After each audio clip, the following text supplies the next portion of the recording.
ஒரு சிறிய பூனை பெரிய தெருவில் தனியாக நடக்கிறது. அது எங்கே போக வேண்டும் என்று தெரியாமல் தன் அம்மாவை தேடுகிறது. அது சுற்றி பார்க்கிறது, ஆனால் யாரும் தெரியவில்லை.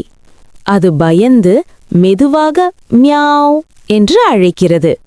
கார்கள் போகும் சத்தம் அதிகமாக இருக்கிறது. பூனை மிகவும் களைப்பாக தரையில் உட்காருகிறது.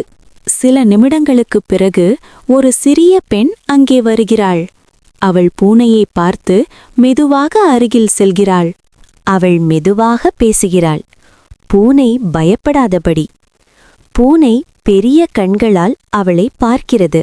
அந்த பெண் பூனையை மெதுவாக தூக்குகிறாள். அதை தடவி, பயப்படாதே, நீ பாதுகாப்பாக இருக்கிறாய் என்று சொல்கிறாள். அது இன்னும் கொஞ்சம் பயப்படுகிறதாலும் அவள் நல்லவள் என்று உணர்கிறது. அவள் அதை வீட்டுக்கு கொண்டு செல்கிறாள். வீட்டில் அவள் பூனைக்கு பால் கொடுக்கிறாள். பூனை சாப்பிட்டு சற்றே நல்ல ஆகிறது. சில நேரத்தில் அது விளையாடி ஓட ஆரம்பிக்கிறது. இப்போது அது மிகவும் சந்தோஷமாக இருக்கிறது. அந்த பெண் சிரித்து, நான் உன்னை கவனித்துக் கொள்கிறேன் என்று சொல்கிறாள்.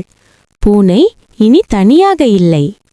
பூனை அந்த பெண்ணின் பக்கத்தில் அமைதியாக தூங்குகிறது.